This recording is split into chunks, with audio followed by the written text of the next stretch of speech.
Hey guys, it's your boy Pooh, and today is a special longer form video. I know you guys have been wanting longer Pooh content, but I'm lucky enough to be joined by my friend Smugstick. Today we'll be discussing underrated Dragon Ball characters and kind of riffing on it with our own thoughts. But I'm going to let Smugstick introduce himself real quick so you guys are caught up. I think the funniest thing ever is gonna be, "Hey guys, it's your boy Pooh." But I think it's just the funniest thing. And my friends and I've introduced them to your content, and every time I say, "Yeah, Pooh head," or I see one of your videos, and we just laugh about it. It's the funniest thing. But hey, I'm Smugstick, from Smugstick, obviously. But I'm glad to be here. Nice. And you tend to make well, you obviously make a bunch of Dragon Ball videos, but is it usually what ifs or info videos? Yeah, so I usually did mostly just what ifs, and I'm kind of slowly moving away from that and doing just lore and character videos, stuff that I actually enjoy a little bit more, and it's been a Yeah. lot of fun. Nice, cool. All right, so today I've already said it, we're going to be doing characters and sort of analyzing them and also just kind of saying how we feel about them. It's not going to be like completely in depth because this is kind of just us riffing, like I said. But otherwise, yeah, we got a list here. Now let us start with King Kai. Do you want to go first with how you feel about King Kai? Sure, yeah. King Kai, I absolutely love. I just literally today released a video about the higher gods in Dragon Ball. So I didn't Ooh, cover him in that. I was covering the more cosmic beings like Zeno and Beerus and whatever else. But I asked in the comments whose people's favorite god was. And somebody said King Kai, and I thought about it. And I do think King Kai is my favorite god in all of Dragon Ball. I think he's a fantastic character. I think he's so different from the other gods. We're used to in Dragon Ball having sillier gods, yeah, like Beerus is always sleeping and Zeno is a child. But King Kai was really the one that began all of that. Introducing Goku, him getting introduced to Goku by saying puns. And his first quiz to Goku is, "Oh, you want to learn from me? Tell me a good joke." I think it's just hilarious. And added to that, the fact that his voice in Japanese is the narrator. I feel like it adds an extra layer that I always like to headcanon as this was King Kai telling us the story of Goku and his friends. But I've always loved King Kai. yeah, same. I honestly feel like, how would I put it? King Kai is this. He's sort of the epitome of a trainer. I mean, I guess you could also say that about Roshi, but like King Kai, he's so silly. He's got a lot of great jokes, and it's funny how Toriyama can make these jokes funny, but also at the same time so lame that other characters don't find them funny. And then, but he's, how would I put it? Man, I just love the character, and I love the voice in Japanese. I like how Sean Schimmel does it in funny because you can't really tell it's him either. I do like how I like his design too. You know, because it's so unassuming, but at the same time, it's like, you know, it really is just him. And it makes him seem like he's not that powerful, but he is fairly powerful because he's definitely way stronger than Goku when Goku shows up. And he has this sort of repository of knowledge, but I think he sees in Goku that Goku is strong enough to take his two best techniques and learn them, you know? Mm-hmm.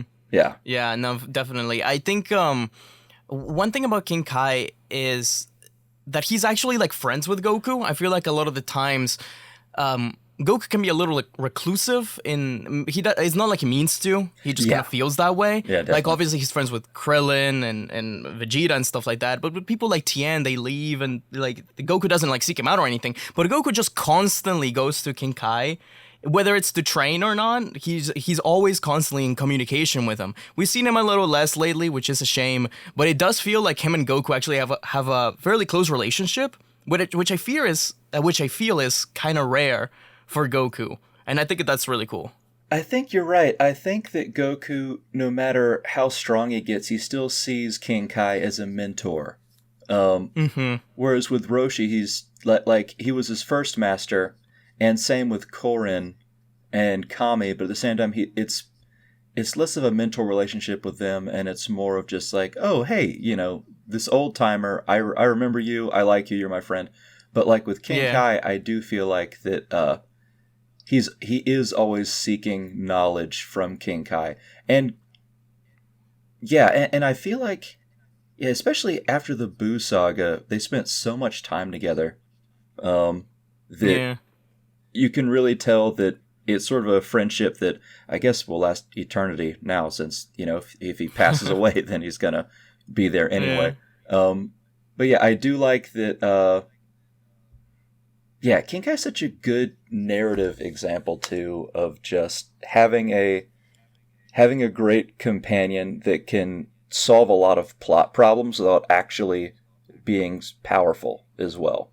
Yeah. Which is cool. But I do like how they're really friends, and Goku really sees him as a mentor regardless of the time. And I feel like those are my main thoughts on King Kai. Yeah, definitely. He's just great, and and there's also like the people around him, like Gregory and Bubbles, which we could go on about as well. They're just memorable parts of that larger Dragon Ball mythos, even though they're not really that important, but they just add to the world, and it makes it really feel more alive. They got a lot of charm, yeah. Yeah, perfect way to put it. Okay, now let's go to Krillin. Now, Krillin, I mean, he's underrated, but he's not.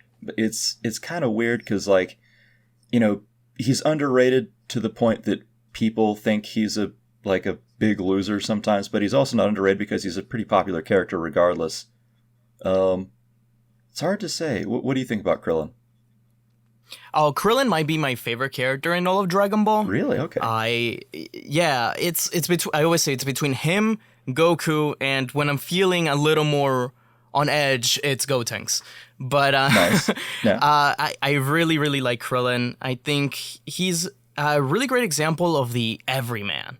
Because he starts off, he is in this world of martial arts, but he meets Goku, and it is like seeing something that shatters your world. How is this person so much stronger than me?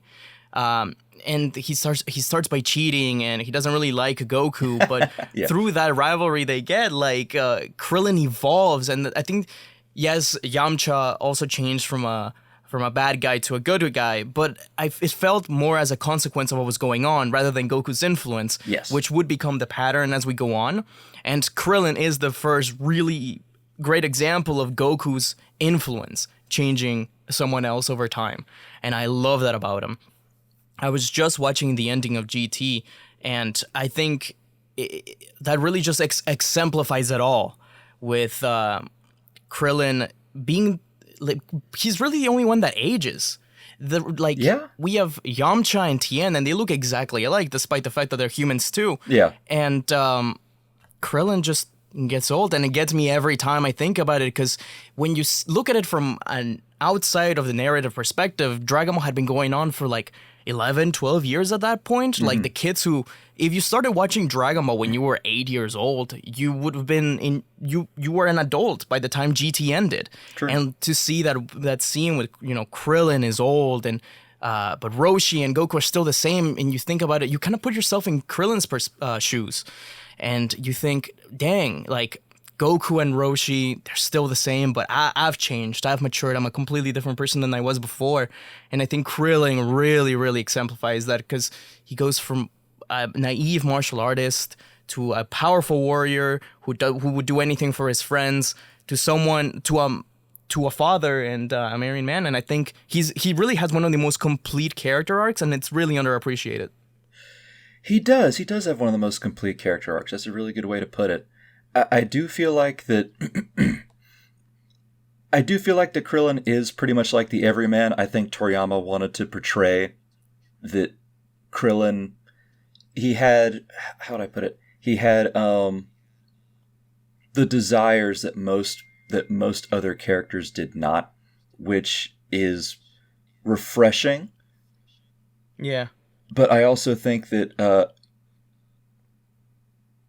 Yeah, sorry, I'm having a brain fart right now. Yeah, I will say that Krillin is I think for most of the time, Krillin is a passionate martial artist, but at the same time, he doesn't have it be like his entire world. He does it pretty much at the beginning, he does, and then it sort of evolves to where he's just like, oh man, these are threats that can destroy the world. This is no longer fun. I should really work on this because it is needed rather than it's my passion. And then after that, once he reaches adulthood, he's really just like, I kind of want a girlfriend too. I like what should I do about that? But he's also kind of, he's short and he doesn't have a nose, and he's constantly busy trying to stay alive, and so he can't really focus on that. And then, finally he meets Android 18, and this is probably one of the weirdest sort of introductions to a future wife. And, because he sees her beat up all of his friends. And it's during a time when Trunks tells him that, the world's about to end. And he thinks that this is the battle where everyone dies. And then they don't kill them. And then she kisses him on the cheek, and he's just like, what is going on here? and then she leaves, and he has to heal him. He's just like, well, I guess we can figure this out, guys. But then, he has this crisis of faith, and he breaks the remote, and he needs to, but then he sees her get, absorbed. And then he, obviously that is traumatizing for him. And then after that, in the Buu Saga, he's finally sort of reached this peak of like, I've done everything I want to do in my life. I've competed with the best of them. I now have a daughter and a beautiful wife, and I just want to chill. I'm about to see my best friend again, Goku. And then it all goes to shit again, and he has to deal with that. But that must have been, I know usually Krillin's considered a coward. He's certainly not. He's very brave. No, but that must have been the scariest part of him when something occurred to the world when he had a family too. But I'm in my watch of GT right now, and the first time you meet Krillin in GT, he is he is infected by Baby, oddly enough. That's right. And so you don't really, but they still act the same unless they see Goku. So he and his family are stuck on Earth, and they're still kind of dealing with that. But now he's an older father, and he's trying to deal with this young family and this wife that's just all right. I don't know. Krillin's a joy. He's great. Yeah. Yeah, he is. Yeah, I feel like people really shit on him way too much. I like Krillin quite a bit. Yeah. Yeah, it's funny because, I feel like I shit on the anime a lot sometimes because of filler and things like that. I just don't enjoy as much. But over the past few years, I've come to appreciate it a little bit more. And man, they really, really like Krillin. They like him and they don't like him in the anime. Yeah, when he fights first form Cell, or he saves that little family, this is so crazy. I know, that was that's one of my. I wish that was canon. I really do. That was cool. Yeah, one of my favorite scenes is when Super Buu makes it to the lookout and everything is hopeless, and Krillin just goes, "You guys need to get out of here. Yeah. I'll do what I can." Yes, and he at least throws a punch and instantly he dies. But man, you can see Krillin is terrified, but he will do anything for these people. Yeah, exactly. He's the best. He's the best bro you can ever have, I think. Yeah. Yeah, and he shows it in the Saiyan saga too, because a bunch of his friends have already died, and he's working with Piccolo, who he thinks is the devil incarnate, and Gohan, his best friend's 4-year-old, and he's just I gotta do my part. It's funny. Yeah.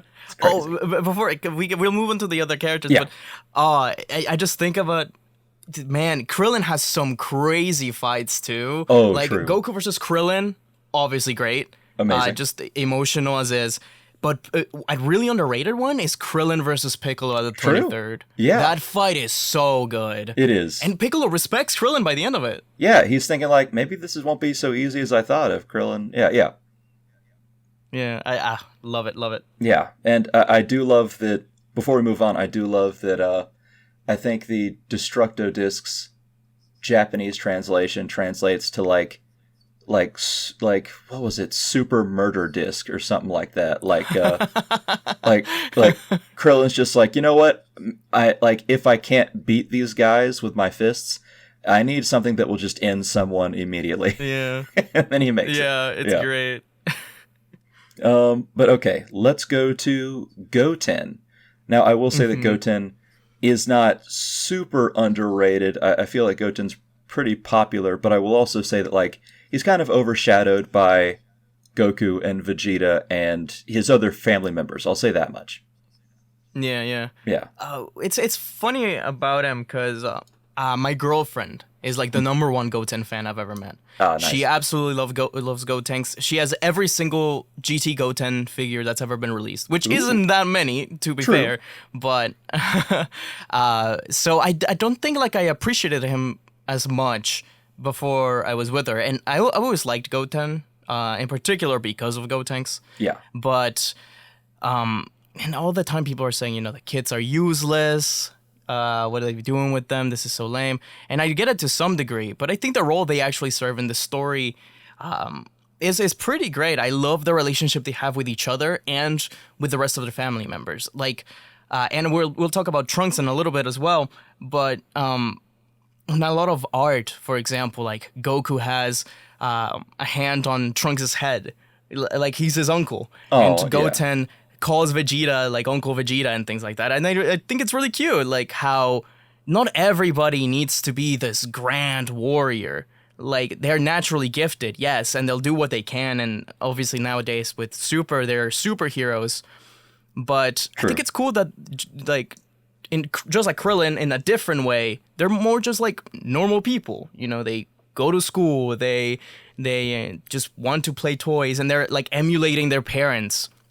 One of my favorite scenes is when Goten and Trunks are in the time chamber, and Trunks is like, "Oh, we gotta wait until the very end to pull up our super powerful move, or Super Saiyan 3, because superheroes do that. Like the greatest warriors alive do that." Yeah. And I always remember, like, it feels like Toriyama riffing on himself. Like, yes, these characters always do these kinds of things, and Goten and Trunks feel like a stand-in for the kids that would be watching Dragon Ball, thinking like, oh, I'm going to have to scream out my super attacks, otherwise it's not going to be impressive. True. And I think it's really great.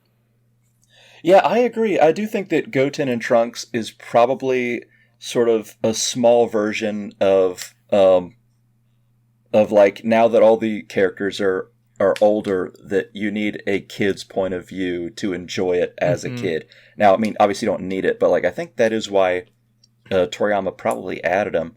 I will say that I don't like I hate the idea of people being like, oh, how useful is this character? Because there's so much more to characters than like a direct plot usage. Yeah.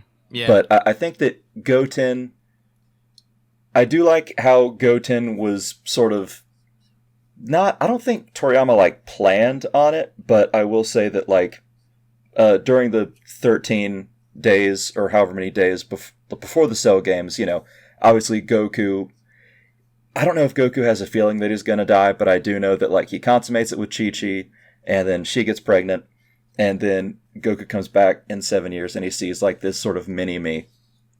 And I think that Goten is really, really adorable, and a great aspect of Goku still on Earth, that Goku is just like, oh yeah, like, because Gohan's pretty much grown, and Goku's like, I think Goten might be the reason why Goku started thinking, maybe I should be alive again. But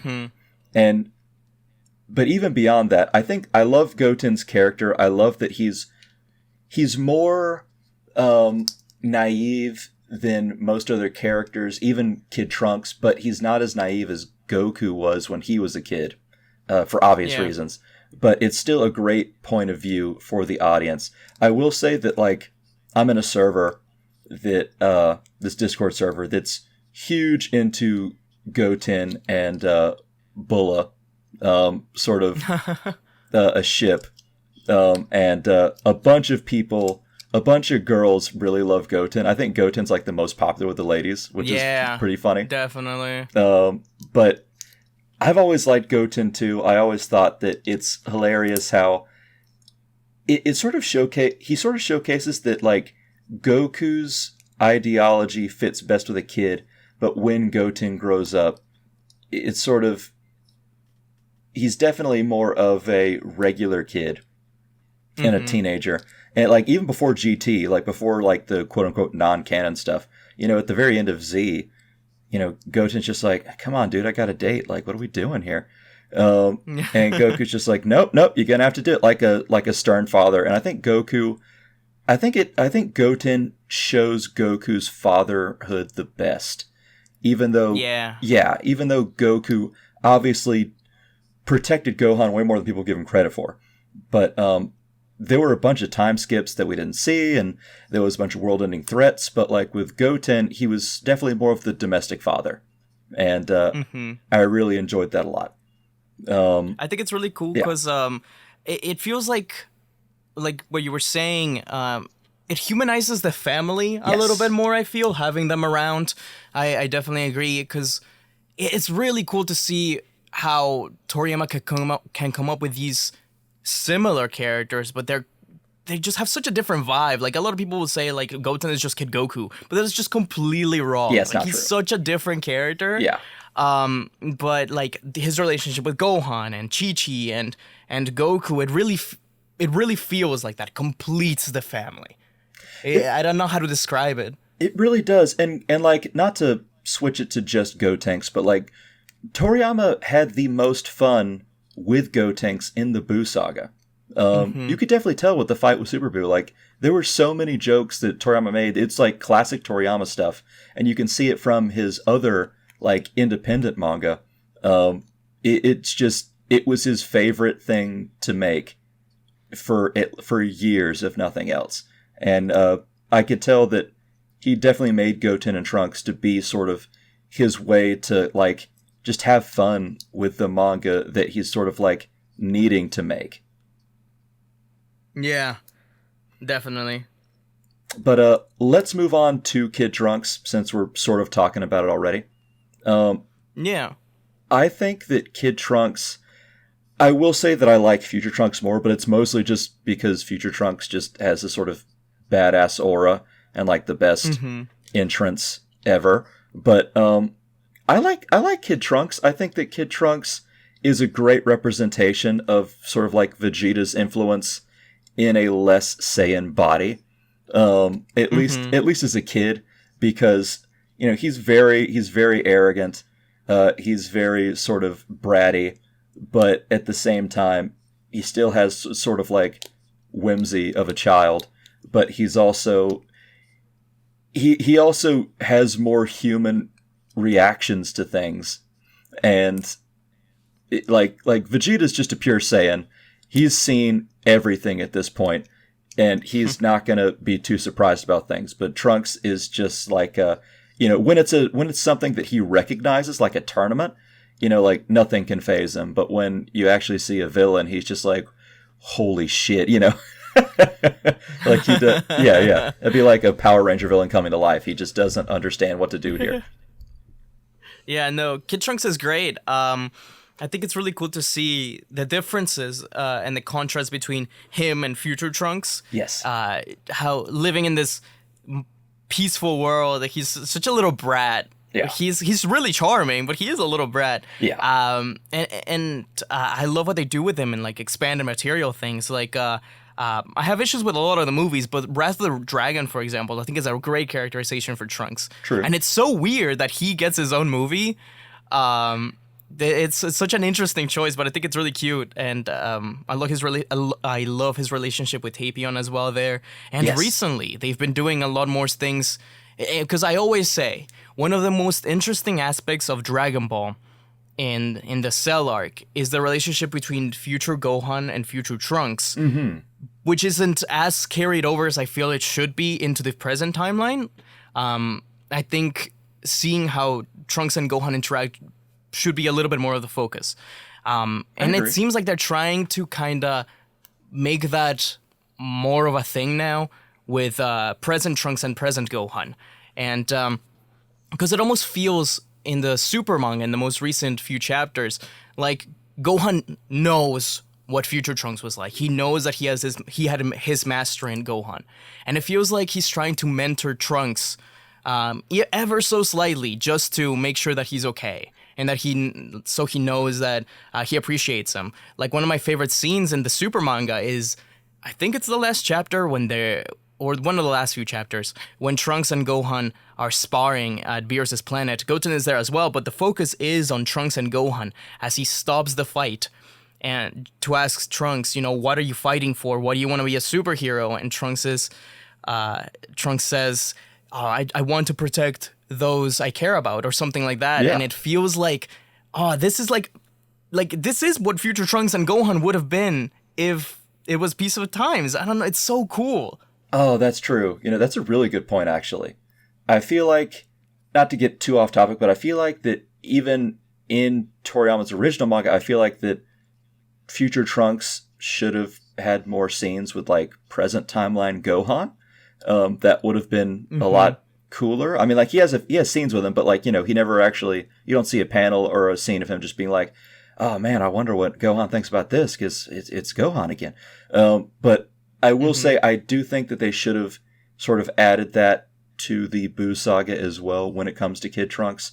But I will say that he does kind of look up to Gohan a bit, even then. Not like a ton, but, he does think that Gohan's really strong like Goten does. And when Gohan shows up as the Great Saiyan Man, he's just like, why was... Like, he's just like, he respects Gohan a lot, but he's just like, why would someone who I respect look like this? He doesn't get it. But I do think that, you know what I really like? I like not Future. I do like Kid Trunks, his relationship with Piccolo. When Piccolo is training him and Goten. Because, like, Piccolo doesn't take shit like Vegeta. But at the same time, Piccolo is trying to teach them something rather than just being like, all right, yeah, just train in here with me. It's sort of showing like what it would be like for Vegeta to actually train Trunks. But I thought that was super funny. And we're not talking about Piccolo, but the way Piccolo sort of goes to like this mentor state is really neat. But I will say that, Trunks... I think Trunks has my favorite interactions with the different main cast, I think, because like it's that with Gohan, it's that with Piccolo. He understands, he doesn't think that Goku is as strong as his dad, but then Goku tells him what to do and he's like, oh yeah, okay, I'll go do that, and he just goes, like when Goku's going Super Saiyan 3 against Buu. And I think that Trunks, he's a slightly less naive kid, but he's also out of his depth a lot. And so I think it's probably the best POV you can have from a character in the Buu saga, in my opinion. Yeah, no, I agree completely. I think it's really, really cool. And you're recently watching GT, you said, so I was actually wondering, what do you think of GT Trunks? Because it's a pretty polarizing character. I like him. I think it's cool to see him change that way, but what do you think? I like him quite a bit. I think that, how would I put it? I think he probably does really set the standard for like Trunks growing up in sort of a more domestic lifestyle. I do like that he's very, he's much more responsible. He's much more human than Goku and Pan, because obviously Pan's a kid and Goku is, a Saiyan and a kid, apparently. But I like Trunks a lot. I will say that one of the gripes I have with GT is that, like, Goku and Trunks don't go Super Saiyan enough. It's not as bad as Daima, though. In Daima, you're just like, why don't you just go Super Saiyan, man? Come on. But in GT, it's just kind of like, yeah, I will say that it shows, there's once or twice when it shows a reason why he didn't go Super Saiyan. So it's not like the worst thing in the world. But other than that, Trunks seems very smart, and he seems like the sort of adult in the room. And I think that that is a good contrast to his child self in the Buu saga. I haven't gotten through all of GT in this watch yet, but I do think it's very telling that when they're trying to fix the victims of Baby, that they go to Trunks first. Yeah, because he's responsible, he's smart, and he's running a business, and you can tell he knows how to deal with a crowd and deal with complicated subjects just through experience. And he's not like he's not like Goten, who's really, really into just going on dates. He's become far more mature. It's very strange because like it's sort of the same thing as the Buu saga, because even though Trunks is a huge brat, he's slightly more mature than Goten too in the Buu saga. And then as a young adult, he is the more mature one, even though they're both obviously adults now. So yeah, I think I like him quite a bit. Yeah, no, I agree completely. I think it's really cool how respectful he is to Goku too. It really feels like, oh, like this guy is the guy. Yeah, it's a paradigm shift from when he first meets Goku. Yeah. Yeah. It's the GT crew is just a very interesting like set of main characters. It's so different from the rest of Dragon Ball. It's really interesting to compare it. And I love the scene. I believe you've gotten to this already. When Baby takes over Trunks. Yes. In the spaceship or whatever it is. That scene is really cool. On the planet, yeah. But yeah. And I did like that too. But him like going Super Saiyan, I think, is what causes Baby to get that's out right. of him. Yeah. So that was one of the times I'm like, okay, I understand why he didn't go Super Saiyan there, because he needed to do that. So that makes sense. Yeah. Okay, now let's go to my boys Tien and Yamcha. I'm a big fan. You start though, so I don't like splurge on them. Okay. Tien and Yamcha. I used to not be crazy about them. Back in the day. But I've been rereading the manga recently, and I've really come to appreciate them more. In particular, Tien. I think Tien is a really, really good character.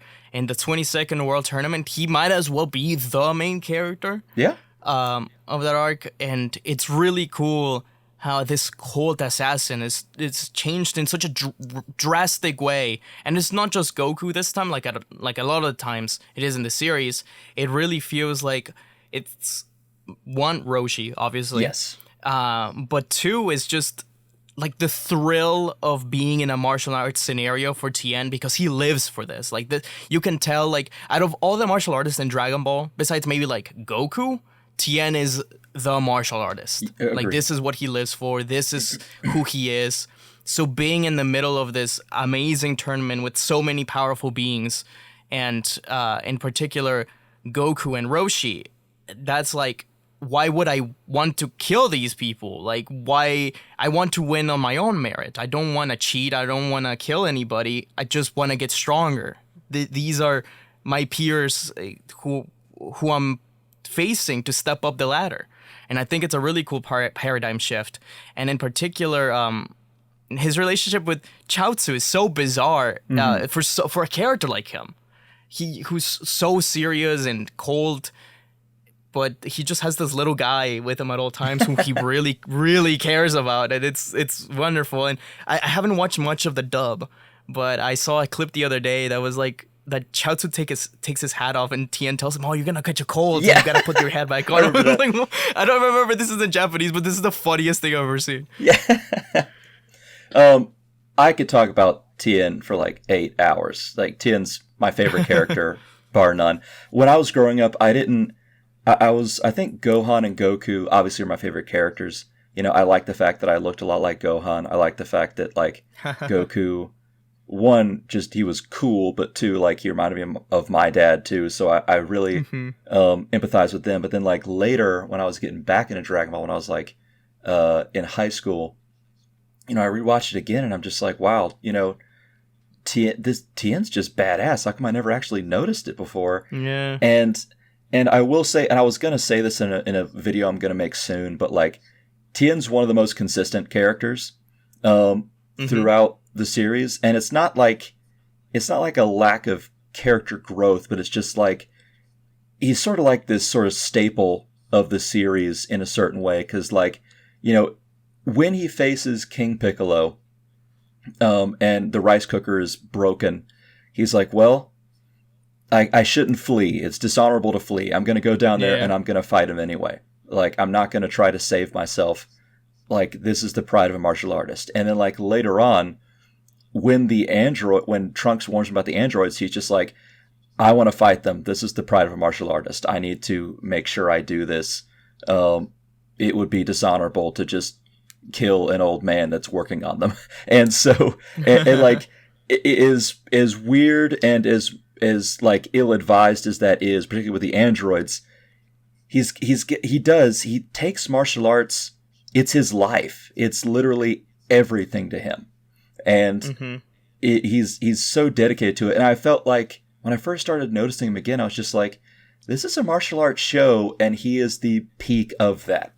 I definitely, like, I'm fucking with this guy. He's really cool. And I also think he has like he has one of the coolest designs, even if it's fairly simple. Yeah. I love his designs. I love the different outfits that he wears, and it's so classical Chinese martial arts. But at the same time, Tien is also dedicated enough to where, while he is very prideful and it can blind him, it's not so blinding that he won't put everything on the line to save the world when he needs to. And he does it. He does it multiple times, and I think that Tien's just super badass to me. And I love analyzing most things that he does. And I will say that it is super funny that that Chaozu is kind of like his little brother that goes everywhere with him. I forget the characters, the names of the characters in Journey to the West that sort of like are their parallels, but I love that Toriyama added Chaozu to be this sort of this little companion to Tien, and Tien. Yeah, I love that dub line too. I remember it completely, and I do like that. How would I put it? I do like how much he really cared for after King Piccolo kills Chaozu. I do like how much he really was so happy when Chaozu was revived. And it's great for Tien to have someone that sort of brings him down to earth too, like Chaozu, because he really cares about Chaozu, and it's different. And after the Crane Hermit goes and they find out that he's evil, or they change and the Crane Hermit doesn't change. It's good for Tien to have someone that is not either a bad influence and just someone that makes him realize that, like, I need to do domestic stuff too. Because, like, Toriyama says he's a farmer now. Yeah. And so, like, when he's not training, he's farming. And it is funny that Launch finds the place and then shows up every now and then again. So Tien has this sort of, like, mini family that he never really tried to get. They both follow him. He obviously cares for Chaozu a lot, and he also likes Launch, but at the same time, like, he does his own thing, and people gravitate to him in a weird way too. Yeah, I think it's cool that because it would have been so easy, albeit if Toriyama hadn't forgotten that he forgot that he didn't forget Launch. Yeah, I know, but, right? It would have been so easy for him to just write them as being together, but I think it's kind of cool that he just has it so that Tien is just doing his own thing. Like he doesn't, like, unlike every other character except for like Yamcha, who's has a partner. Yeah. Tien is just married to the grind. That's true. Yeah. Tien, I think. As a kid, I didn't get it. I thought I was like, this is corny. Why do people like him so much? But now, like, I get it. Like, man, Tien come. Oh my! Because you mentioned the King Piccolo stuff, and I'm just remembering so many things, like him getting into the city and attacking Piccolo as he's about to leave on the plane. It's Yes. crazy. When Goku comes in to save him, it's really good. And Tien the whole time is just like, this guy is nuts. This isn't the same Goku I fought.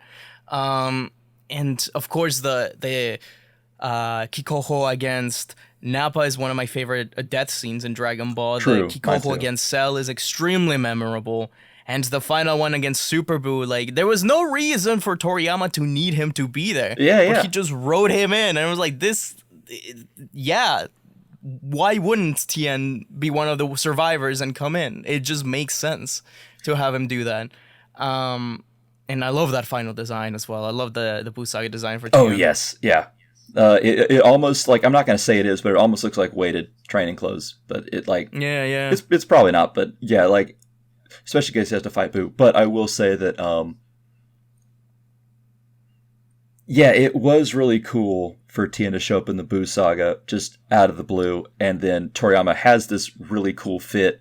And it's almost like Toriyama's like flexing just that he's like, I remember this guy. Hey, look at this guy. Oh, he's super cool right now too. And then, but then he like obviously has to have Goku come in, and then obviously he can't just have someone beat Super Buu either. So he has to do a bunch of this stuff. But it's super cool that he does that. And I think Toriyama quite likes Tien because he does have Tien. He gives Tien these weird lines that sort of alludes to Tien being bigger than he is portrayed in like the panels, because like when Goku is going Kaioken or Kaioken against Frieza, Tien is talking intelligently about the technique, and to King Kai, and he's just like, well, no, Goku still has this, and he can go 10 times at his current power level. It's like, how would Tien know that? Did he learn the technique? But we don't get told that. We just have to infer that. But he has all these weird, like, he has all this weird monologues and inner dialogues and stuff that just showcase that Tien's very knowledgeable, and that, I don't know, it's just a bunch that I sort of nerd over. I feel you. Because, like, then there's... Man, I didn't realize, like, I had so much to say about Tien, if I'm being honest. But, like, this stuff with him being like, all right, I guess we defeated Cell. I'm never going to see you guys again. Bye. And it's just like, this guy, just like, he legitimately, like, every time he sees these people, they just ruin his life. But he's there for it. But it's just so funny. It's so weird. Like, I think a part of it too was like Vegeta, I think, because Piccolo, Tien, and Vegeta all had this idea of Goku being their rival. And now that Goku's dead, Tien's like, I like you guys, but also, like, a part of my life is now gone. Right. And I think I'm just going to go and live my life, you know? I've never thought about it from from that Goku perspective. That's really interesting, actually. I like that explanation a lot. Like I was here for Goku. Yes. I see it. Yeah. Like I'm here to help save the world if I can, but also, like, I'm striving to beat Goku. But now that Goku's dead, like, I don't know. I guess I'll just go, you know? Yeah.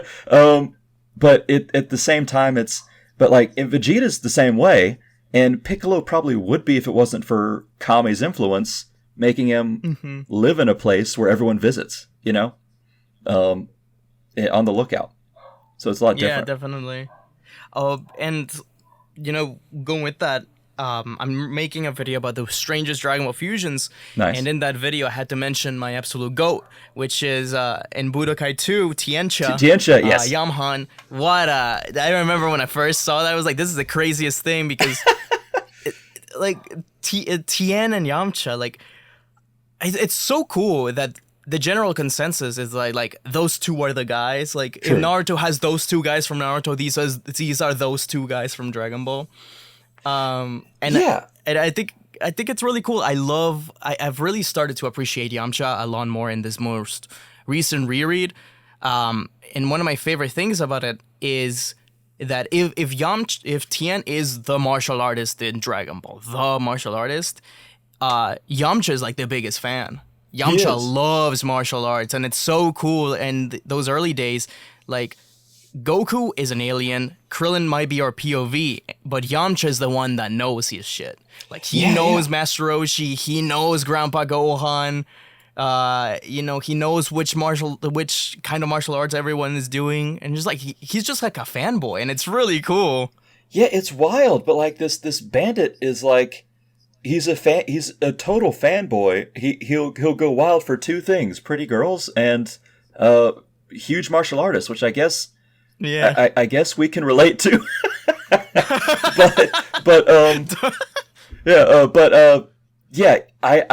I've always liked Yamcha. I think I like him more now than I ever have. But like, it wasn't like Tien where I thought it was all right, and then I go back to it, and then he's like my goat. With Yamcha, it's always just kind of gotten better, gradually as time has gone on.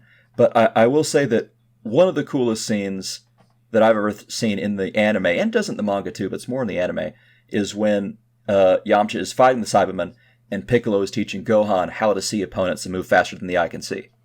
I always thought that was really neat and a really good sort of primer on that. And I think Yamcha has the coolest move system of everyone. I love the Wolf Fang Fist. I love the Spirit Baller Sokidan. And I think that the Wolf Fang Fist was partially, while it's effective, I also think that Yamcha made it to look cool, and he succeeded. No, I totally agree. And I think it's really cool how, just like Tien, I mean, Toriyama just loves his big guy, little guy thing. With Puar, with Puar, it's just wonderful. I've always really been a big fan of that, of those two. I think Yamcha, the stuff with Bulma, I think is really cool. I think it's an underappreciated ship, if I'm being honest, because I think they fit really well together, especially in those early days of Dragon Ball. And had the series gone a different way, and if Vegeta hadn't been as interesting, I feel like people would have definitely been totally down for Yamcha and Bulma. I think I think that just kind of makes sense, and I defend Toriyama a lot, and I don't think it's as big of a deal as some people make it out to be. Yeah. But I do understand people's annoyance with him saying in the Cell arc that Yamcha cheated on Bulma. And that's why they're not together. Yeah, I've delved into that quite a bit in that video. I personally don't think he did, from various different. I won't get into it, but I do think people do think it's a kind of a character assassination, and it kind of is, but at the same time, it's very strange. But because Bulma was the one that was sort of thirsting over everyone that's not her boyfriend. Yeah. And Yamcha kind of wasn't. Although I will say that, like, even though Yamcha after Bulma doesn't like have a steady girlfriend, there's always these lines that show that Yamcha's dating a bunch. Like at the end of the Cell arc, when they're wishing for seeing, like, what are we gonna do with these extra wishes? Yamcha's like, well, I need to get a necklace for my girlfriend. But like you don't you don't hear anything about her ever. You just like, oh yeah, guys, by the way, I'm dating, but it's not really important right now. And it's silly like that. But I honestly, Yamcha and Bulma is one of my favorite ships. I think they worked really well thematically. Toriyama agrees because there's a bunch of independent manga that have characters that look almost exactly like them together. Cashman is one of them. Oh yeah, that's right. Yeah, and Mr. Ho I can think of, and different little things like that. Yeah, there's definitely a bunch of Yamcha Bulma designs that are together. In fact, Dragon Ball is the outlier on that when it doesn't work out, but usually it does. Yeah.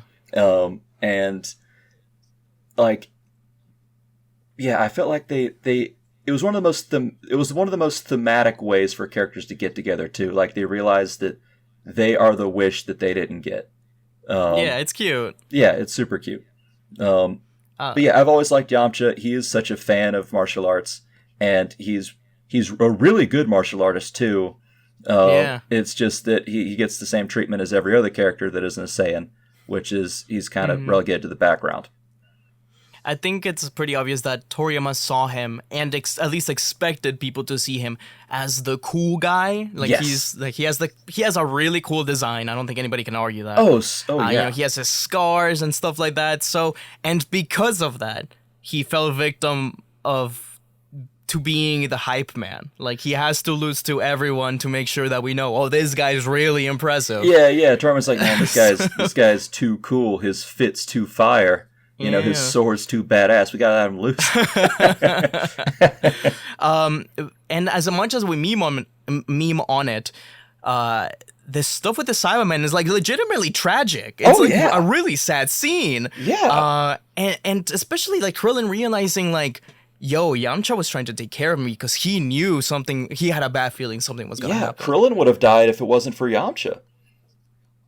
Yeah. Yeah. After Vegeta told the Cybermen to like you better work for this, then like yeah, it was gonna blow up on someone anyway. Yamcha decided to do it so he would get the risk.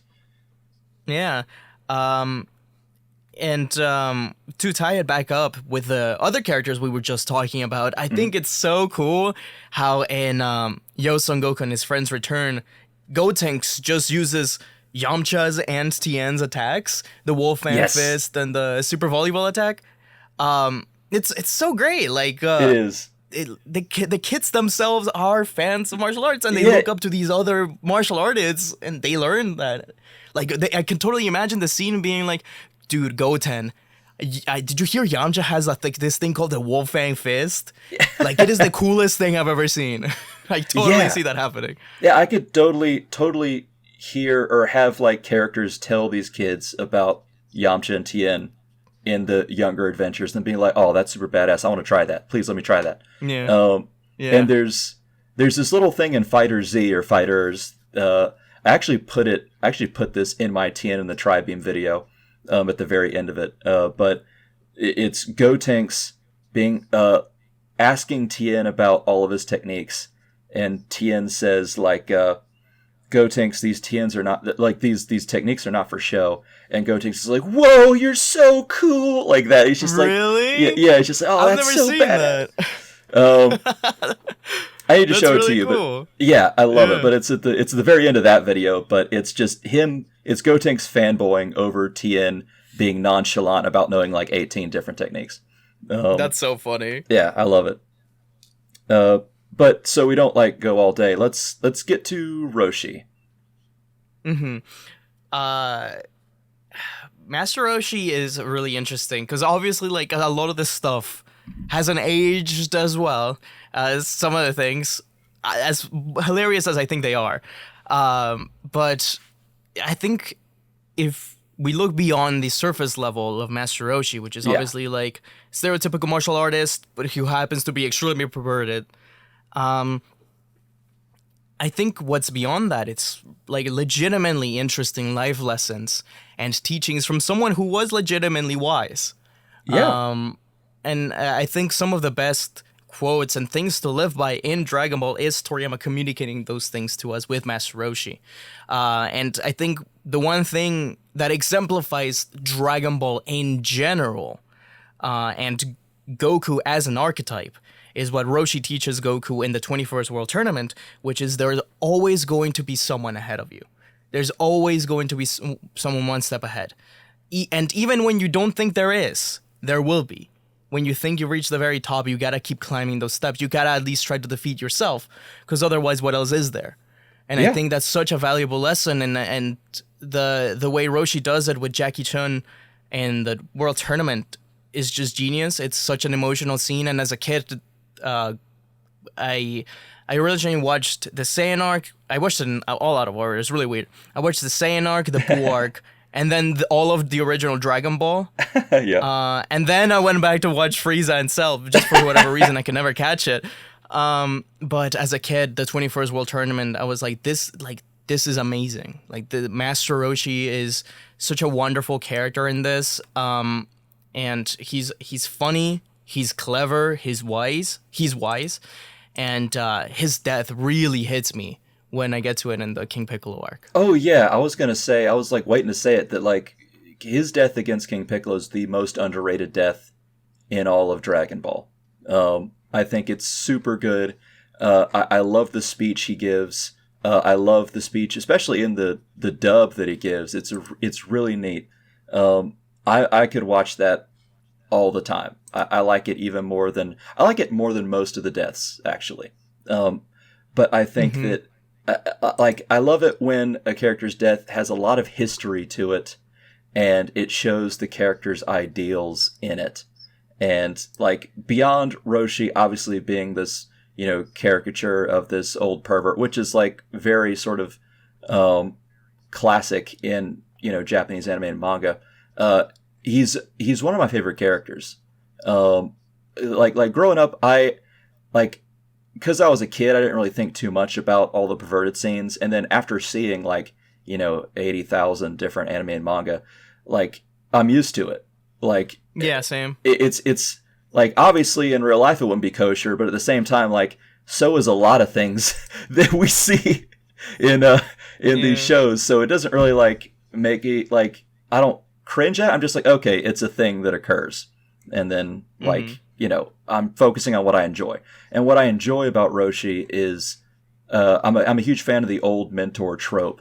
And I think that Roshi epitomizes that. And I also think that I love that he is the turtle hermit. I love that his like sort of design is just a turtle, and that his Puar and Chaozu is a turtle.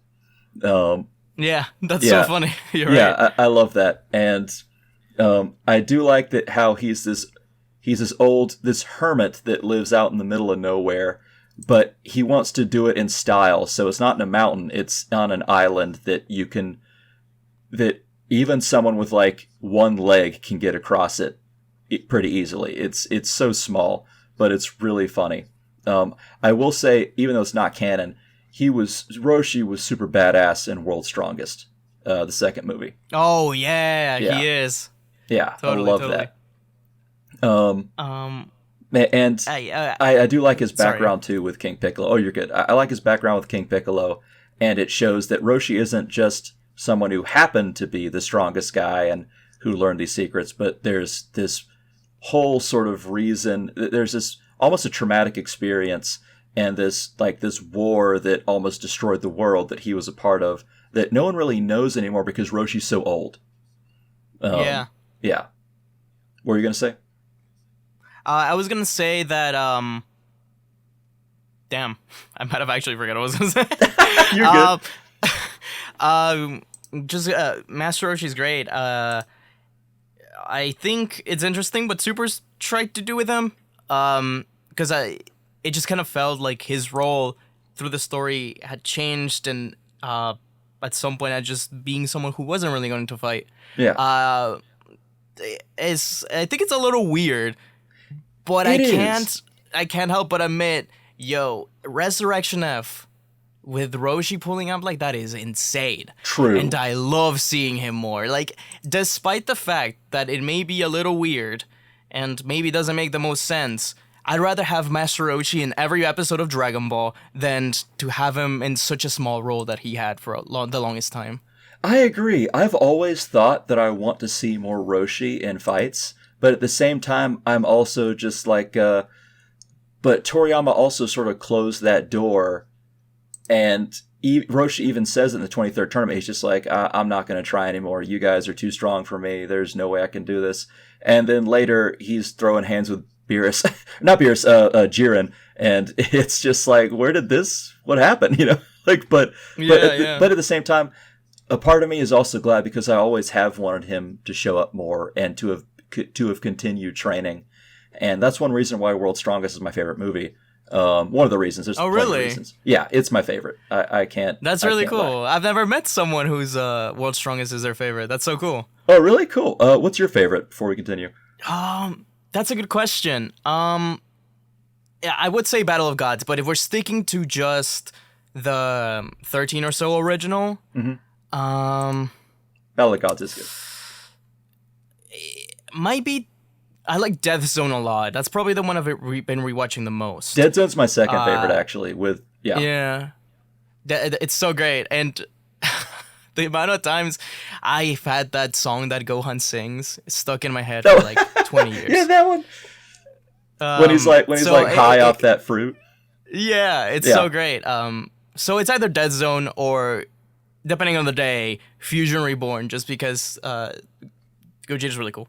Gogeta he's my favorite Fusion. I like it more than Vegito. Please, fans, don't. All right, I don't know about that. But yeah, we can disagree there. But yeah. I do love those movies. But I like World's Strongest the most because I think it has the best choreography. The frames actually were double in that movie. Really? Yes. Which is why is why them throwing hands looks so cool. It's incredible. I will say, I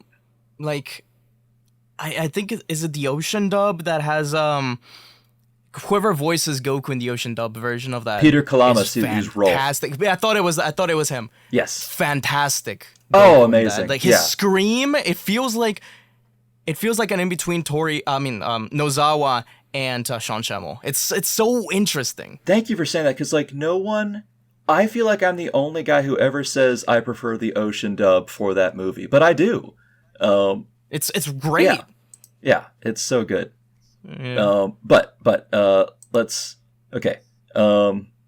go to Mercenary Tao. Yes. Tao is interesting because, like I said before, I watched Dragon Ball after watching Buu and Frieza, so that was the part of the series I was most familiar with for the longest time. Oh, cool. So Tao, I thought was like the coolest thing because I was playing I don't know if you've ever played Dragon Ball Origins 2 on the DS, but I've seen gameplay. I haven't played it myself, though. Yeah, it's really fun game, and it tells the story surprisingly accurate. So the Mercenary Tao, I legitimately felt, because I was playing it at the same time as I was watching it. I was trying to go beat by beat so I wouldn't get spoiled on myself. Right. So I get to Tao, and it's legitimately such a overwhelming force in comparison to the other characters you've been fighting. He's the first real super villain, and he's so cool. His introduction, I love General Blue as well. Yeah. But his introduction, when he kills him with just his tongue, might be my favorite introduction out of any villain. That's a good point. Mercenary Tao really changed the game for Dragon Ball. He was the most lethal guy that Goku had met so far, and not just in strength, but his entire personality was if you need someone to die, then that will be me. And he does it. He kills. I think he's the first character that really just goes around and starts killing people. Goku is so outmatched, and I don't know. I think Tao is really the thing that changes Dragon Ball and shifts it into a more serious manga. And it's hard to say. I will say it's hard to say the power difference between Roshi and Tao, because Roshi's the strongest and Goku's as strong as Roshi, but then Tao can kick his ass. But then Roshi, I will say that Roshi does train and he gets stronger in the 22nd tournament, but it's kind of weird how perhaps Tao was the strongest on Earth at that point and people didn't really know it, but I guess he didn't really sort of advertise it either, because he's getting paid an inordinate amount of money to kill people, and he's sort of just on the black market, and that's it. But it's hard to say between him and Roshi with strength. But I think that Tao is one of the most quintessential Toriyama villains, because he's very, very serious, and he poses this real serious threat, but at the same time, he's also just I don't have any money to pay you right now, my wallet's not here.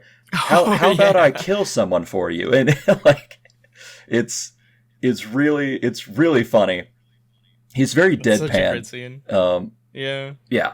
I like Tao a lot, and the way he moves is very reminiscent of the way that Goku is taught to move by Kami because like he doesn't move a lot when he doesn't have to, but he'll kill you really easily. Like with the tongue, and like when Goku's charging him, and then Tao he stands still until he just like moves his leg, and Goku is just like hit and taken out almost immediately. But like he doesn't. Yeah. He I guess it's partially he's flexing, but another part is like he knows he doesn't need to move a lot. He knows he's that strong already, so like why bother? Yeah. And we were talking, he has one of the greatest scenes with one of the characters we were talking about, which is Tien versus Tao in the 23rd. True. When he slices across his chest and gives him the one permanent scar we've had in Dragon Ball. Yeah, I know, Yamcha's. right? Other than Yamcha's scar. Yeah. Yeah. So it's great.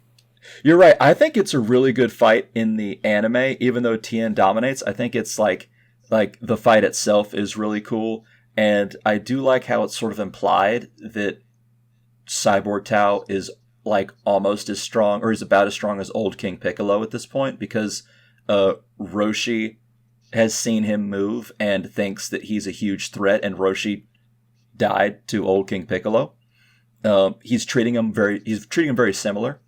And so it seems like his cybernetics have made him that strong, but then it's also like Tien beating the final boss of the last arc.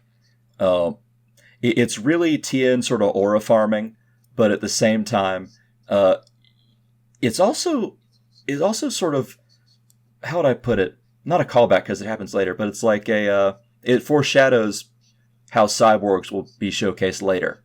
Yeah. But at this point, yeah, I do like that Tao comes back. I do like how Goku and Tien and Chaozu are kind of freaked out, but then Goku and Tien are so strong at this point that even cybernetics can't help Tao at this point.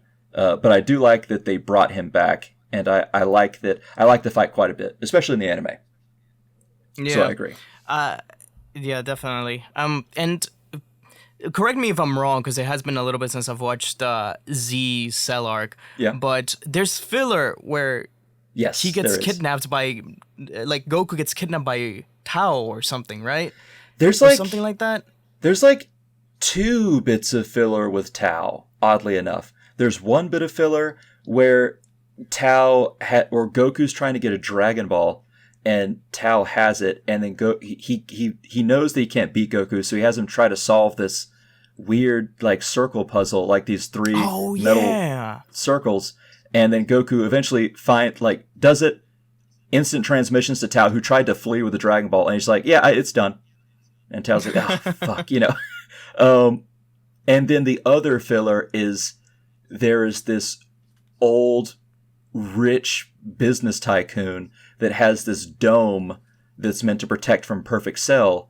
It's sort of like a protected city, and Tao is his muscle, and Gohan, as Mastered Super Saiyan, goes there, and there's these people that are being oppressed, and Gohan helps them out. And this old man is almost reminiscent of Roshi that fights. Yeah. And he has a daughter or something, right? Yes, yeah. And it's sort of like I'm due for a rewatch. Yeah, I know. It's like it's almost this sort of mini romance for Gohan, kind of, but kind of not. Oddly enough, because of his granddaughter. Yeah. But it's neat filler, too. It's weird, because like whenever I think of those 2 fillers, I never think of them together, but they all have happen in the Cell arc. Yeah. So it's strange they adds Tao twice, but Tao definitely. I like how he shows up there too. Real quick before we move on, sure. There's actually this scene in Planetary Eradicate the Saiyans, True Planetary Eradicate the Saiyans, which was the game where you choose your own adventure version, right? And Tao appears in that. He can be like an optional, not boss, but an optional little path that you take. I believe it's as Gohan, and he has an oil machine in the middle of the place, and Gohan has to beat him or something, which is really cool to just see him again. Because since we were talking about Cyborg Tao in the Cell arc, that happens around them, so it's kind of cool.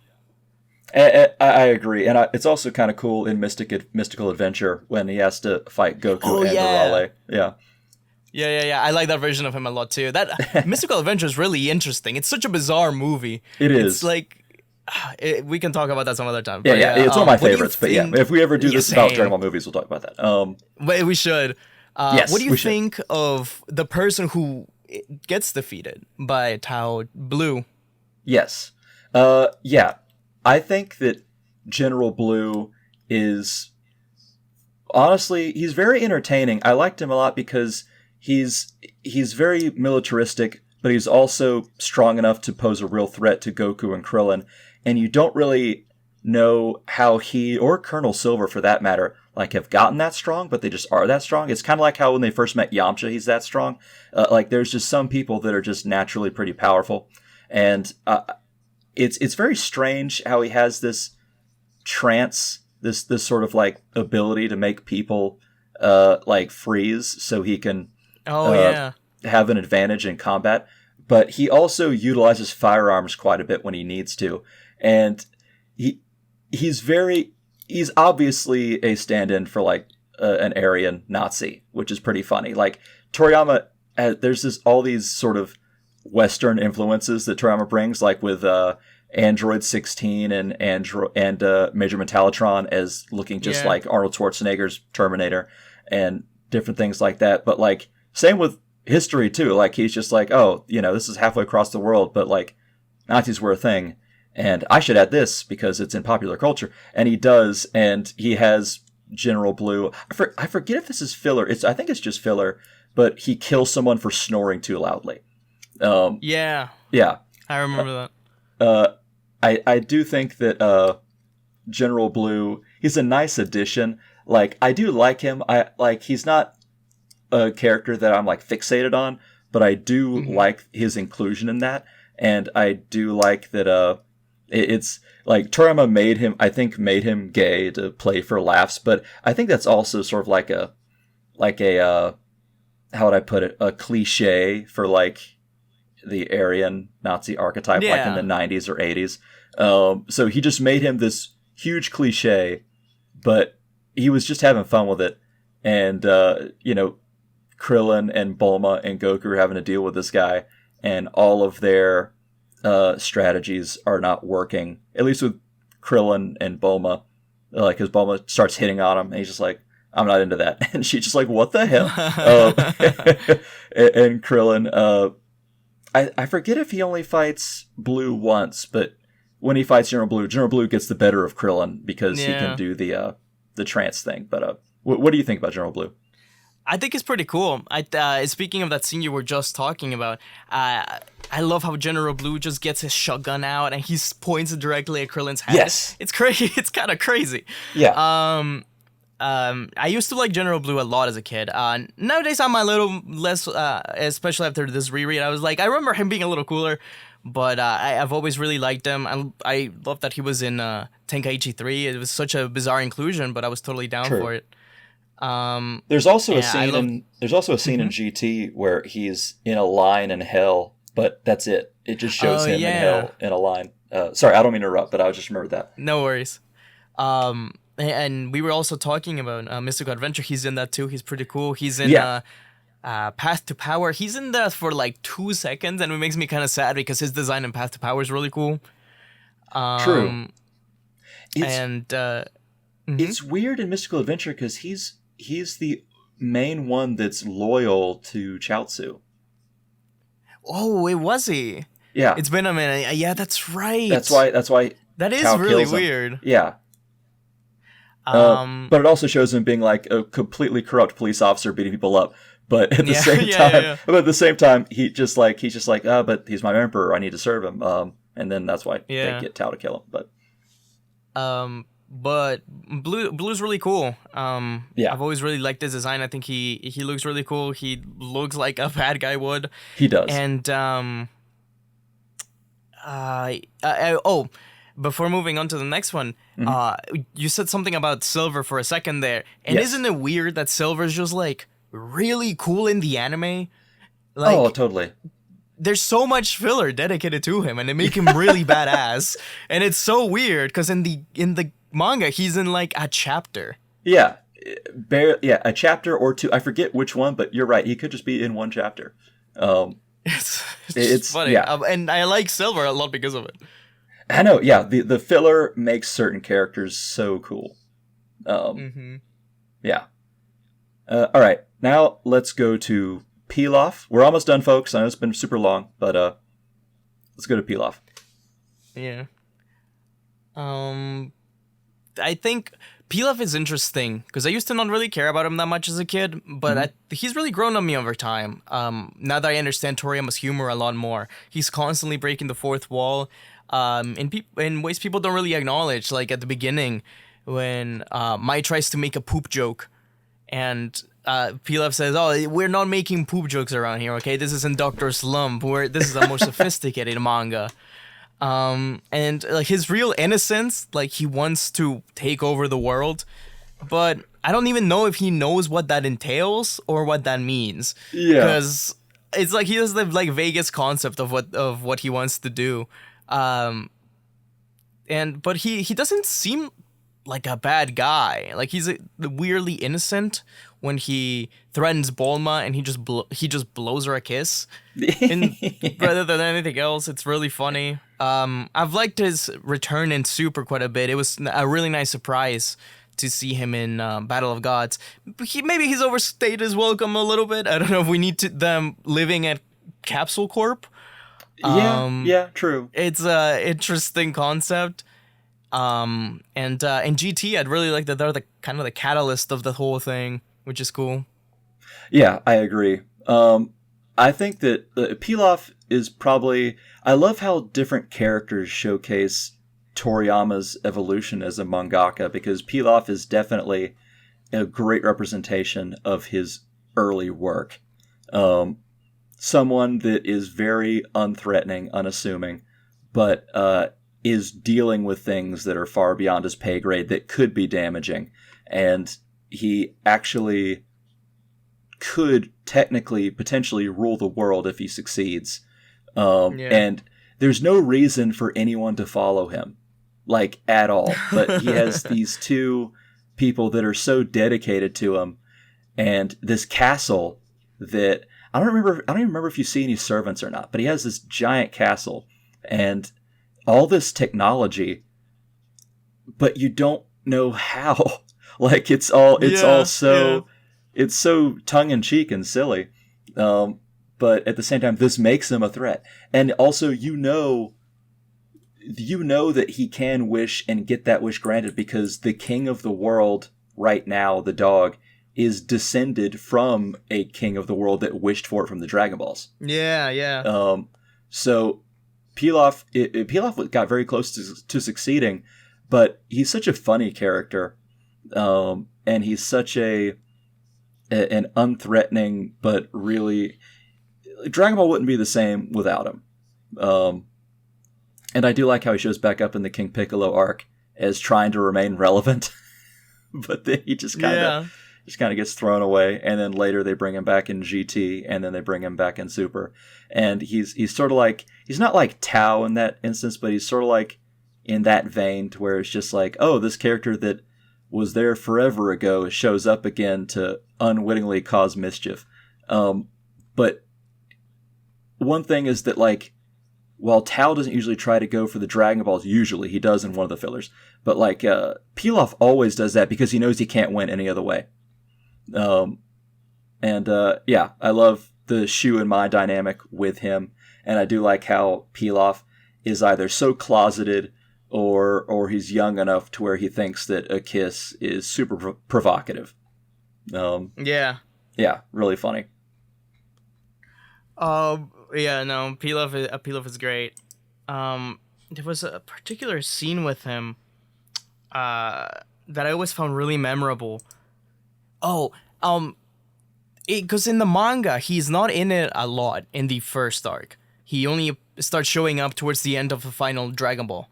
So, yes. I always thought it was really cool how they tried to set him up more. And he has a few filler scenes in, like, the first episode. He's the one that explains what the Dragon Balls are, I think.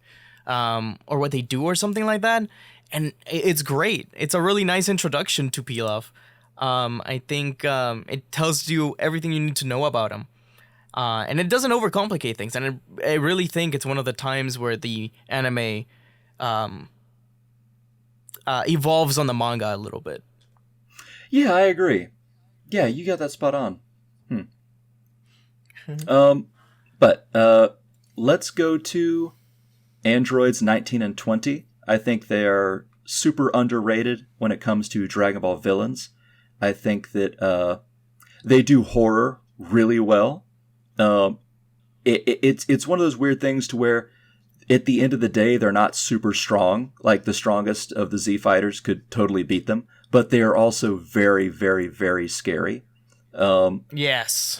And while we do know that Toriyama had a bunch of problems with his editors and it just switched and then switched and then switched, but I do like that Android 19 is this really weird, clownish, almost like Chaozu-ish / Fat Boo design, but at the same time, it's the way he moves in both the anime and the manga are really creepy. And I like how the androids tend to use eye lasers to make them seem more mechanical. And their energy absorption is honestly kind of horrifying when you think about it. In fact, I said this in a recent video, but one reason why Yamcha decides to call it quits early on is it's not that he got impaled, which you think would be the traumatic part, but he says the traumatic part was having his energy absorbed. Which is really, really interesting. Like how horrible that must feel for that to be the part that makes him like, I should stop. But yeah, it's so strange. But yeah, you should talk now, but I'm just thinking like, yeah, I love these villains so much. No, yeah, definitely. I think they're really cool. I used to not appreciate them as much, and I think a lot of people don't. And a lot of people really, if any of these characters are underappreciated, I think it's these two guys, because they are overlooked all the time. I mean, everything you said about the island and the scene with Yamcha, like they're legitimately terrifying. And in the manga, when Jiro breaks through the guy's windshield and lifts him up and just like destroys his neck. It's crazy. That's like gruesome. It's a fantastic introduction. To them and the concept of these androids. They basically inform how they'll be like the kind of power they'll be portrayed as having and how terrifying they are. And in particular, one thing about the androids that I really like is how the environments they're portrayed at, because all the other villains, like Frieza is, alien ships and all that. But the androids are so much more of our world. They are always fighting in cities. It's always directly on Earth. It's not an empty wasteland. They're destroying like everything. I think this informs that decision in general to have them be that terrifying. I agree. And I'm a big Terminator fan, so I really appreciate them being that. Yeah, and I will say that even if there was none of that, even if all that was gone, I think the coolest moment, I think I've said this plenty of times before actually, the coolest moment in every anime, in all the anime in the series for me is when Tien, Goku, and Piccolo square up with them, and there's the flames in the background. I think that's probably the coolest moment ever that I've seen in anime. I just love the way that it's moving in the background, the flames are, and it switches between each of the fighters. Oh yeah, and they're ready to square up with these androids that they've known have been coming for 3 years. It's so cool to me. No, it's seriously incredible. Yeah. And that's right after Android 20 knows who they all are, too. Yeah. Yeah. And it's so funny because as a kid watching Chala Hechala, in Spanish, we only ever really got one version of Chala Hechala, so we didn't have like the one from the Saiyan arc. Okay. We only ever got the Cell arc one. So from the beginning of Dragon Ball up to the end of the Dragon Ball Z to the end of the Cell arc, it's the exact same. You'll see Super Saiyan Goku from the start. True. I loved seeing Dr. Gero and wondering who the hell is that? Because there's a quick shot of him and he's completely shrouded in red. You can barely see his mustache, and I'm like, dude, we're fighting Gohan. I mean, we're fighting Gohan. We're fighting Vegeta. We're fighting Frieza. Like, who is this guy that's coming up that looks so scary and just like an old man that looks terrifying? What is this? I always wonder, like, so there was a lot of mystery, and like the payoff, I thought was like, this is crazy. Yeah, I agree. And I love the reveal that he's Dr. Gero too. Like, I wonder what Toriyama would have done if those two would have been the designs for the final androids. Like, why did he make him old? Who would he have been if not Dr. Gero? But he is, and I love that reveal.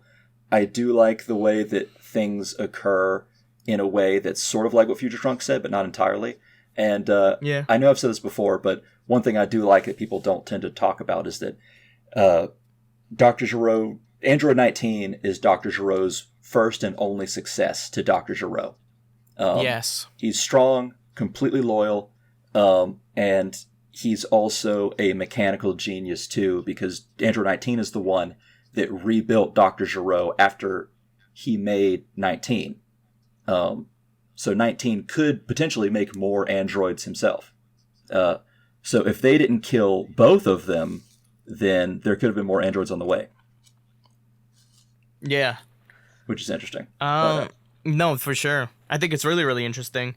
And I really like how because I've always seen Dragon Ball, and maybe it's because of the video games, like Dragon Ball Online, but I've always seen Dragon Ball in terms of factions, right? Like there's the Frieza Force, which is expanded upon with Cooler and people like that. Then there's the androids. And we usually just think of like, 17, 18 Cell, right? But if you just look at Gero by himself, like as an extension of the Red Ribbon Army, and the way it's evolved from the Red Ribbon to Dr. Gero's to just the androids and Cell, and it's been evolved into including Dr. Hedo and the Gammas, and that legacy of Gero, like him being an important character to like the grander scheme of Dragon Ball. It feels almost Star Wars-y in terms of like legacy. I think it's really cool how like this is the one faction in Dragon Ball that really evolves. True. Yeah, you're right. And Dr. Gero, he's also like one of the few, he might be the only multi-dimensional threat that... Oh yeah, that's a really cool way to put it. Yeah, because his creations keep going through time and fucking up other timelines and destroying the world and doing stuff like that, like Cell and super, super cool. Okay, now let us go. We are at the tail end. Let's go to Mr. Satan, or otherwise known as Hercule, otherwise known as Mark. What do you think about Mr. Satan? I'm a huge fan. He's legitimately one of my favorite Dragon Ball characters, top 10 at least. Cool. I think he's a really, really cool character. I didn't really care for him in the Cell arc, I will say. I really thought he was really pompous and annoying. And maybe it is because I watched the Buu arc first, now that I think about it. Because a lot of people who don't like Mr. Satan think of him as the version from the Cell arc first. Right, and the Buu saga second. So I think he's it's a really cool progression of the character. It felt like he was just finding his footing at first in the Cell arc, and then when Toriyama makes him funny, like really funny, and just like complete goofball, like that's like it clicks, and like this is the character. He befriends Majin Buu. He's that, like, humanity is imperfect, right? He's pompous, and he doesn't believe anything. He can't even believe his own eyes half the time. True. He's kind of a coward, but he's strong, and he tries, and he does care, and that's what is needed at the end. You know, it's not just Goku and Vegeta or a new Super Saiyan transformation or fusion or Ultimate Gohan. It's this one person that needed to help Goku that helped up. It kind of feels like it's us, you know, like we are Mr. Satan in this moment, because like if we give our best and we've been with Goku all this time, now we're involved in the story. We're raising our hands up to Goku, and Mr. Satan is kind of that link. Maybe I'm being a little too special about this, but I think it's really cool. I don't know. I've always felt like Mr. Satan is just such an interesting character. I agree. I think that, yeah, I think that even in the Cell arc, I like him a lot more now. I think even the Cell arc, I still don't like him when I see him in the Cell arc, just because he's meant to be unlikable in the Cell arc. He's meant to be this character that showcases that the world doesn't understand what's going on. But at the same time, he definitely grows on me in the Buu saga, and I like him quite a bit in GT too. And in Super. I think he's definitely a staple character now. I do think that if he's one of people's favorite characters and yours, that's certainly valid. I think that, how would I put it? I do like how he's sort of riffing, like, he's a lot like a caricature of a pro wrestler. Definitely. And the dub kind of really leans into it. But at the same time, he is legitimately strong. He's just strong compared to normal people. And it is super funny how he went from this extreme joke and this extreme the rest of the world really just doesn't get it, what's going on right now, to now being like the father-in-law to Gohan and the grandfather of Pan and the best friend of Majin Buu, one of the strongest opponents anyone's ever faced.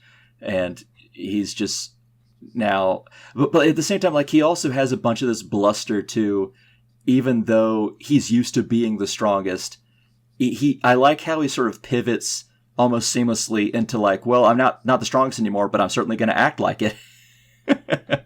Being a showman is a part of his thing anyway, which is really neat. Yeah, no, definitely. Do you have any more thoughts on him before we? Let me think. I really like him in games a lot. I really, I like how his gameplay is always like so bizarre and different compared to others. He's always throwing rocks, and they. Yeah, which game does he have a jetpack in? Isn't that Budokai Tenkaichi 3? That's like half the games. Yeah, Tenkaichi 3, he definitely has a jetpack. And that's one of my favorite design choices. And I always wondered if Toriyama designed it. Because it's in so many games, and it's such a fun justification. And the fact that they think about needing to have a justification at all, I think is really funny. Yeah. I love his like the bomb he gives to Buu. And then he takes a picture with him, defeat it, and things like that. I think it's really funny. I really like Mr. Satan. I wish we saw him a little bit more. We don't see him as often as we used to. True. I will say that I do like how, despite all of the bluster, that there is a small bit of hero in him. Like, even though he's pivotal in saving the world, like once or twice, I for throwing Android 16's head and for befriending Boo and stuff like that. But like, you know, when those guys shot B, the puppy, you know, he did get into action. And he beat them up. And even though they had guns, and guns were effective against him. So yeah, despite it all, like, despite all the bullshitting, he does have at least some bit of, he's not just a complete coward. He does have like some actual heroism in him, which I like. It adds layers. Yeah, no, for sure. No, that's my favorite thing about him. Okay. Sorry, real quick. No, go ahead. And his relationship with the Son family, I also really like. I think it's really cute that he gives the money to Goku. After he gives him a loan. After the Buu arc, I think it's really cute. Gohan. I think it's really great. That first scene when Gohan gives a senzu bean to Videl, and Mr. Satan's like, "What are you doing? What are you giving to my daughter?" I think it's really funny. He's so protective over her, yeah. And with Goku, it feels like they do respect each other, and Goku like legitimately likes Mr. Satan. I think it's really cute. True. And Pan and him are really cute as well. Is it filler or just a dub thing when Videl says that like her mom ran out on him and her? Or is that I think he. I know that Toriyama said that she died, but I don't know if that's contradicted. Okay, yeah, if Toriyama says that she died, then that must be the case. But I do know, at least in the dub in the Boo arc, Videl. This is before the interview that Toriyama says that, but Videl says that that like her mom just took some money and left, and so Mr. Satan raised her himself and did all that. But like, if she died, that's still, they're both pretty tragic. But I think he's a good single father, despite everything. Especially because he has like world fame and he's busy constantly. He did good with Videl, and he's very protective of her. But yeah, I think he's pretty cool too. Yeah. All right. I think I've taken up. Well, yeah, we're about a minute or about an hour 40 minutes in, so we did even more than the last time actually. Yeah, that's crazy. Which is wild, because I figured we'd just be like rehashing and just be like, "Yep, that's it. All right, cool." No, I think that went well. Sorry, I've taken so much of your time. No, you did not take any of my time. Don't worry about it. I always want to do this, but I love this conversation because people have been wanting me to do longer form videos, and like, I can't. It's super hard to script a video that's like 40 minutes. I've done it before, but it takes so long to do that.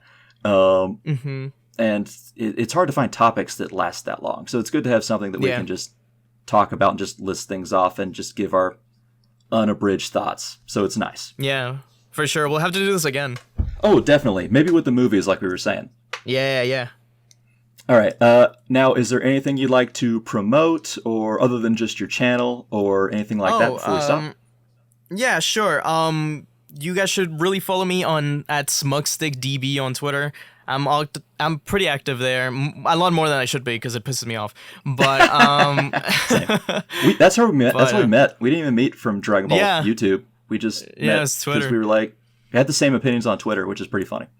Yeah. So and I just came out with a video today called "The Most Powerful Gods in Dragon Ball," or "The Most Powerful Beings in Dragon Ball," and it has a really cool thumbnail inspired by Star Wars Rebels. Ooh, nice. The Mortis gods. So I'm really proud of this video.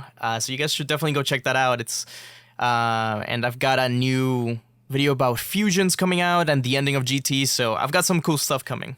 Cool. This video will probably show up like in a few days, since you'll need to give me the audio and then I can switch it up together. But I will link that video that you released today of the recording in the description, and also your Twitter as well in the video description. Thank you. Yeah, no worries. And thanks for stopping by, because this is super fun. For sure. Thanks for having me. Hey, no worries. All right, guys. This has been Poohead189 and Smugstick, and we'll see y'all next time. Bye. All right. See ya.